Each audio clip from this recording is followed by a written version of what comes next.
This channel does not promote any violent, harmful, or illegal activities. All content provided by this channel is meant for an educational purpose only.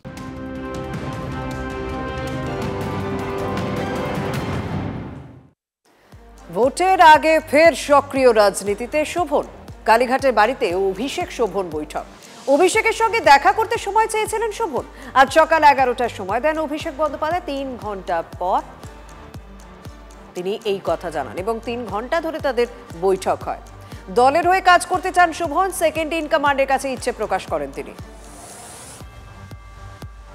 যেভাবে যে উদ্যমে সাংগঠনিক ভূমিকাকে অভিষেক এগিয়ে নিয়ে চলেছে এবং যে ধরনের পরিকল্পনাকে বাস্তবায়িত করতে যাচ্ছে, সেই সময় মনে করেছিলাম এই পুজোর আগে একবার দেখা করে সেটার জন্য আমি সময় চেয়েছিলাম এবং সেই সময়টা অভিষেক দিয়েছে এবং দীর্ঘক্ষণ আমরা আলোচনা করেছি। আমরা সবসময় মনে করি না যে আমাদের বয়স হয়েছে, সেহেতু হয়তো আমরা সবটা জেনে ফেলেছি, কিন্তু আজকে অভিষেকের মতো একটা যুবকের কাছে, ইউথের কাছে ওর যে পরিকল্পনা, ওর যে চিন্তা ভাবনা, ওর যে ইমপ্লিমেন্টিং প্রসেস এবং যেভাবে কোঅর্ডিনেশন, সমস্তগুলো আমি খুব মুগ্ধভাবে শুনে আমি মনে করেছি এখনো শেখার অনেক কিছু বাকি আছে। এটা শিক্ষণীয়। আমি দলের সঙ্গে যুক্ত আছি, দেখুন মমতাদির সঙ্গে যুক্ত আছি, ওই পরিবারের একজন মানুষ হিসেবে আমি আমাকে নিজেকে মনে করি। এর সঙ্গে তাল মিলিয়ে শিখে আরো একটু এগিয়ে ক্যাটালিস্টের ভূমিকা যদি কোথাও নিতে পারি, আমার চেয়ে বেশি খুশি কেউ হবে না। আমি আমার পরিষ্কার চিন্তা ভাবনা বাস্তবায়িত করবার জন্য আমার মতামত আমি নিশ্চয়ই দিয়েছি। আচ্ছা শর্মিষ্ঠা, যে কাজের দায় তুমি স্বীকার করো না সে কাজের ক্ষতিপূরণ দেবে? সেটা তো উচিত নয়, মানে স্বাভাবিক নয়। একদম সেরকম একটা অস্বাভাবিক খবরই আমরা পাচ্ছি এবং সে খবরটা আপনাদের সঙ্গে শেয়ার করছি। সিইএসসি বলেছিল যে কলকাতাতে বিদ্যুৎস্পৃষ্ট হয়ে মারা যাওয়া যে মানুষগুলির খবর আমরা দেখিয়েছি, 9 জন মানুষের খবর, সেই একটি মৃত্যুর খবরের ক্ষেত্রেও তাদের কোনো দায় নেই, তারা কোনোভাবে দায়ী নয় মৃত্যুগুলোর জন্য। কিন্তু সিইএসসি মুখ্যমন্ত্রীর দাবি মেনে ক্ষতিপূরণ ঘোষণা করলো। বিদ্যুৎস্পৃষ্ট হয়ে মৃতদের পরিবারকে ক্ষতিপূরণ, মৃতদের পরিবারকে 5 লক্ষ টাকা ক্ষতিপূরণের ঘোষণা সিইএসসির। Due to the recent natural calamity, in deference to the Honorable Chief Minister's kind wishes, on humanitarian consideration, we have decided to provide ₹5 lakh as financial assistance to each of the bereaved families.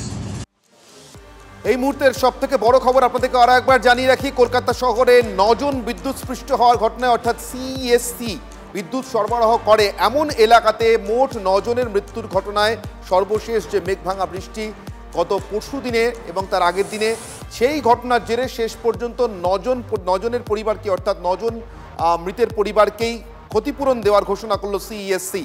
মুখ্যমন্ত্রীর দাবি মেনে ক্ষতিপূরণ ঘোষণা করলো CESC. সেই ঘোষণা আপনারা শুনলেন, আপনাদেরকে শোনালাম। আরও একবার শোনাবো আপনাদেরকে সিইএসসির তরফ থেকে সেই ক্ষতিপূরণের ঘোষণা। মৃতদের পরিবারকে 5 লক্ষ টাকা ক্ষতিপূরণ ঘোষণা সিইএসসির।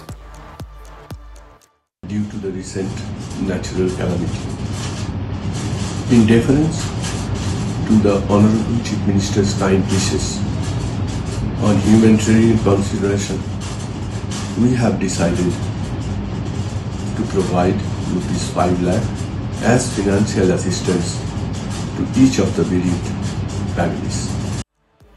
যাকে আপনারা প্রেস কনফারেন্স করতে শুনলেন, সাংবাদিক বৈঠক করে বলতে শুনলেন, এই বিবৃতি দিতে শুনলেন, ঠিক সেই ভদ্রলোকই যিনি বলছেন মুখ্যমন্ত্রীর ইচ্ছা অনুযায়ী মানবিক সাহায্য করছে সিইএসসি। তিনি কিন্তু জানিয়েছিলেন এই 9টি মৃত্যুর একটি ক্ষেত্রেও তাদের কোনো দায় নেই। কোনটার ক্ষেত্রে কেন দায় নেই সেটাও জানিয়েছিলেন। কি বলেছিলেন শুনে নেব গত পরশুর বক্তব্য। যে 8টা কেস আমরা এখনো পর্যন্ত আমাদের তো সাইটে কোনো একটা জায়গা থেকে ইনফরমেশন পেলে আমরা সেই সাইটে আমাদের ইনভেস্টিগেশনটা করে এসে তবে আমরা বলি, মানে জেনারেলি আমরা তার আগে কথা বলি না, সেইটুকুই বলি।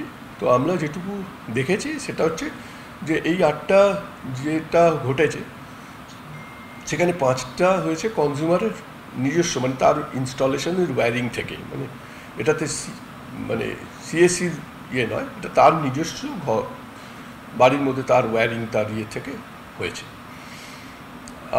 দুটো হয়েছে স্ট্রিট লাইট পোস্ট থেকে, একটা হয়েছে ইয়ের থেকে, একটা কিয়স্ক যেটা সিগন্যালের কিয়স্ক, সেই কিয়স্ক থেকে হয়েছে। এইটা আমাদের প্রাইম অফিসই ইয়ে দেখেছি আমরা। মুখ্যমন্ত্রী বলেছেন খোলা তার থাকছে, এই দায়িত্বটা কার? খোলা তার নেই, খোলা তার কোথা থেকে বললো? আপনারা শুনলেন, পরশুদিনের সদম্ভ ঘোষণা ছিল খোলা তার নেই। 5টি মৃত্যু নিজের প্রেমিসেসে, অর্থাৎ ব্যক্তিগতভাবে নিজের বাড়ির ভিতরের কোনো গণ্ডগোলের জন্য, গাফিলতির জন্য। 2টি মৃত্যু ল্যাম্পপোস্টের জন্য, যার দেখাশোনা নাকি সিএসসি করে না। এবং আরেকটি মৃত্যুর ক্ষেত্রে তারা বলেছিলেন যে কোনো শর্ট সার্কিট জনিত কারণে বা অন্য কোনো কারণে কিয়স্ক থেকে মৃত্যু হয়েছে। এই একটাও সিএসসির দায় নয়, কিন্তু ক্ষতিপূরণ সিএসসি দিল মুখ্যমন্ত্রীর ঘোষণা মতো। কি ঘোষণা ছিল মুখ্যমন্ত্রী, কি বলেছিলেন মুখ্যমন্ত্রী? মুখ্যমন্ত্রী কিন্তু ক্ষতিপূরণ দেওয়ার কথা ঘোষণা করেননি, বলেছিলেন সিএসসির ক্ষতিপূরণ দেওয়া উচিত, যেটাকে পরশু অস্বীকার করেছিল সিএসসি। মুখ্যমন্ত্রীর ক্ষতিপূরণ দেওয়ার সংক্রান্ত যে বক্তব্য, চোখ রাখবো। আমি তো বলতে কালকে 9 জন মারা গেছে যারা ইলেকট্রিশিয়ানে, তাদের পরিবারগুলোকে রাজ্য সরকার থেকে আমরা 2 লক্ষ টাকা করে দিচ্ছি। সিএসসিকেও বলেছি 5 লক্ষ টাকা করে দিতে, কারণ তারা তাদের দায়িত্ব অস্বীকার করতে পারে না। তাছাড়াও আমরা রাজ্য সরকারের পক্ষ থেকে চাকরিটা নয়, স্পেশাল হোমগার্ড আমরাই করে দেবো। এবার চোখ রাখবো চতুর্থীর খবরে। চতুর্থীর সন্ধে মানে পুজোর মুডে বাঙালি। জানেন, আজ খুব সুব্রত মুখোপাধ্যায়ের কথা মনে পড়ছে। 7-এর দশকের কথা, মানে গত শতাব্দীর 70-এর দশকের কথা। সিদ্ধার্থ শঙ্কর রায় মুখ্যমন্ত্রী তখন। সেই সময় জাঁকজমকে দুর্গাপুজো করত দমকল, রাজ্যের দমকল দফতর। তাদের প্রতিমা বানাতেন ভাস্কর রমেশচন্দ্র পাল, কিন্তু তিনি হাতে গোনা কয়েকটি মূর্তি বানাতেন। দমকলের ঠাকুরও তিনিই বানাতেন। একজালিয়ার কর্তা সুব্রত মুখোপাধ্যায় শটান হাজির মুখ্যমন্ত্রীর কাছে, বললেন ধর্মনিরপেক্ষ দেশে দমকল কি করে দুর্গাপুজো করে? সরকারি দপ্তর, পুজোর সময় তো বিপদও হতে পারে, তখন দমকল পুজো নিয়ে ব্যস্ত থাকবে, যদি অনর্থ হয়। কথাটা মনে ধরল মুখ্যমন্ত্রীর। শেষমেশ দমকলের পুজো দিলেন বন্ধ করে। তাতে লাভটা কি হলো? লাভ হলো এইটা যে ভাস্কর রমেশচন্দ্র পাল চলে এলেন একডালিয়া এভারগ্রিনের ঠাকুর বানাতে। ব্যাস, কেল্লা ফতে। দুর্গাপুজো আর এভারগ্রিন সুব্রত মুখোপাধ্যায় এই জুড়ি মেলা ভার। কিন্তু এখন যে খবর দেখাবো সেটা নিয়ে ব্যাপক বিতর্ক চলছে গোটা বাংলায়। এ পুজো বন্ধ হয়েছে অন্য কোনো পুজোতে কোনো কলা কুশলী বা কোনো প্রতিমার রূপকারকে টেনে নিয়ে যাওয়ার জন্য নয়। দক্ষিণ 24 পরগনার সাগরের একটি পুজোর থিম ছিল অপারেশন সিঁদুর। অভিযোগ, চাপ দিয়ে সেই থিম বদল করানো হয়েছে।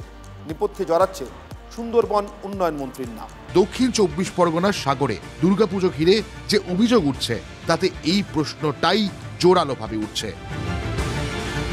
অভিযোগ, অপারেশন সিঁদুরের থিমে মণ্ডপ তৈরি করে শাসকের কোপে পড়েছে সাগরের চক ফুলডুবি সার্বজনীন দুর্গোৎসব কমিটি, যার জেরে পুজোর থিমটাই বদলে ফেলতে হয়েছে বলে অভিযোগ।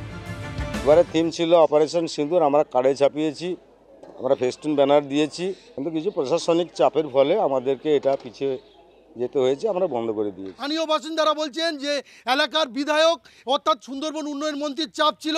স্থানীয় সূত্রের খবর, সালিশি সভায় বসিয়ে একটা রেজুলেশন করানো হয় যে এই মণ্ডপের এই যে থিম সেটাকে খুলে ফেলা হবে। এখানকার প্রধান এবং মেম্বারকে এটা নিয়ে প্রচণ্ডভাবে সোচ্চার হয় এই আমাদের এমএলএ সাহেব, যে তোমরা থাকতে এই ধরনের কথা না, তোমাদের সব অনুদান সব বন্ধ করে দেবো। গত সোমবারে ওরা বসে এখানে সিদ্ধান্ত গ্রহণ করে যে আমরা টাকাও ফেরত দেবো, ওনাকে দিয়ে উদ্বোধন করাবো না এবং অপারেশন সিঁদুরও আমরা করাবো। চক ফুলডুবিতে এই পুজো এবার 72 বছর। এত পুরনো ঐতিহ্যবাহী পুজোয় শাসকের ফতোয়া। প্রতিবাদে সরকারি অনুদানের 1,10,000 টাকা ফিরিয়ে দেওয়ার সিদ্ধান্ত নিয়েছে পুজো কমিটি। আমরা একটা সিদ্ধান্ত করেছি যে সরকারি যে অনুদানটা আমাদের দেয় পুজোতে, আমরা সেটা প্রশাসনকে ফেরত দিয়ে দেব। পুজো উদ্যোক্তাদের দাবি, স্থানীয় তৃণমূল বিধায়ক ও মন্ত্রীর কারসাজিতেই পণ্ড হতে বসেছিল তাদের থিম পুজো। অভিযোগ উড়িয়ে পাল্টা যুক্তি দিয়েছেন সুন্দরবন উন্নয়ন মন্ত্রী বঙ্কিম হাজরা। কমিটির যারা নেতৃবৃন্দ যারা আছেন ভারতীয় জনতা পার্টির সাথে ওরা দীর্ঘদিন ধরে যুক্ত, কিন্তু তারা অযথা আমাদের দলের বিরুদ্ধে একটা মিথ্যা অভিযোগ করছে। আচ্ছা মন্ত্রী মশাই, বিজেপি হলে কি থিম পুজো করা যায় না? অপারেশন সিঁদুর থিমেই যদি আপত্তি থাকে, তাহলে বাংলার রাজধানীতে সন্তোষ মিত্র স্কোয়ারে পুজো হচ্ছে কি করে? যদিও সজল ঘোষকে এবারও অনেক কাঠখড় পোড়াতে হয়েছে। অপারেশন সিঁদুর হোক বা অন্য কিছু হোক, যদি সেটা দেশাত্মবোধক হয়, এটা যদি নিয়ম মেনে হয়, নিরাপত্তাজনিত কোনো সমস্যা না থাকে, তাহলে সেটা হঠাৎ রাতারাতি কি করে বন্ধ হতে পারে? সরকার জেহাদি তুষ্ট করতে গিয়ে, ভোট ব্যাংকে সন্তুষ্ট রাখতে গিয়ে তারা আজকে একটা পুজো বন্ধ করে দিয়েছে। সাগরে যে অভিযোগ উঠেছে তা মারাত্মক। তাহলে কি শাসন ক্ষমতার অলিন্দে বসে থাকা কেউ ভেবেছিলেন এই কলকাতায় যে যুক্তিতে কোনো পুজো উদ্যোক্তাকে আটকানো সম্ভব নয়, তা বাংলার অন্যতম প্রান্তিক এলাকায় ঘুরপথে করা সম্ভব? শুভেন্দু হালদারের রিপোর্ট, টিভি 9 বাংলা। হঠাৎ দেখলে মনে হতেই পারে সেই কোন জামানায় ফিরে গিয়েছি আমরা। এখনো বোধহয় এই বাংলার মহাজনরা ঘোরাফেরা করে, তবে একজন নয়। এ যেন মহাজনের সমিতি। ঋণের টাকা ও সুদ ফেরত দিতে না পারায় হাওড়ায় যা ঘটলো তাকে এক কথায় বর্বরতা বলাই যায়।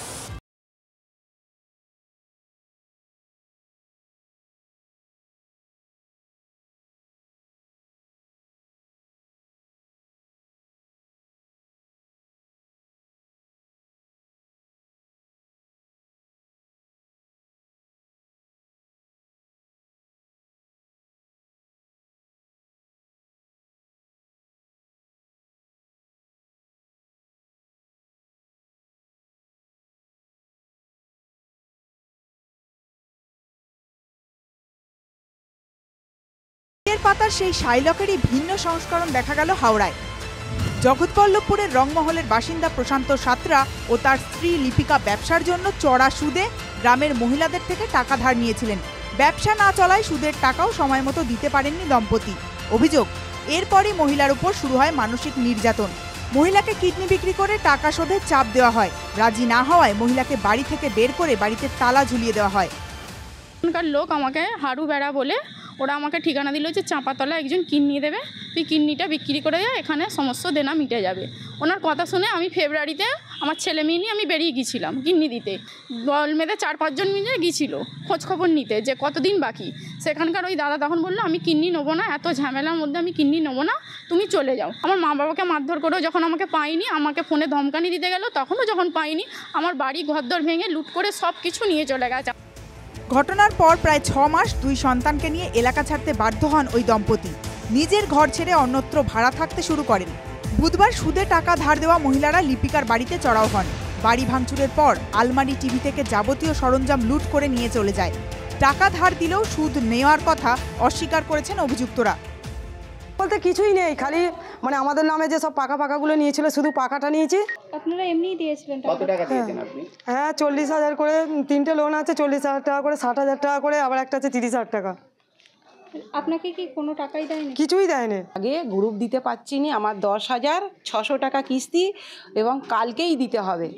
এবারে ওরা যে টাকা পয়সাগুলো ওরকম করে মিথ্যে করে নেবে বলে আমরা জানিনি। ওদের বাড়িতে কিছুই নেই, ভাঙা জিনিসগুলো আছে, সেইগুলো আমরা খালি রাগে বার করেছি। মার্চেন্ট অফ ভেনিসের শেষ পর্বে বিচারকের নিদান ছিল মাংস কেটে নিতেই পারো, কিন্তু এক ফোঁটাও রক্ত যেন না পড়ে। হাওড়ায় কিন্তু সেই সৌভাগ্য হয়নি এই দম্পতির। টাকা ধার নেওয়ার মাসুল গুনেছেন কড়ায় গন্ডায়। হাওড়া থেকে সুব্রত বন্দ্যোপাধ্যায়ের রিপোর্ট, টিভি 9 বাংলা।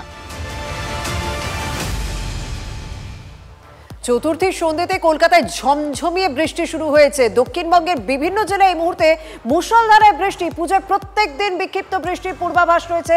এখনো পর্যন্ত শুধু পঞ্চমীতে ভারী বৃষ্টির সতর্কতা রয়েছে। যদিও পুজোর প্রত্যেকটা মুহূর্তের আপডেট আপনাদের সামনে তুলে ধরবো সরাসরি টিভি 9 বাংলা। প্রত্যেকটা মুহূর্তের আপডেট, প্রত্যেকটা জেলায় ঠিক কিরকম আবহাওয়া থাকবে পুজোর সময় জানতে পারবেন টিভি 9 বাংলা।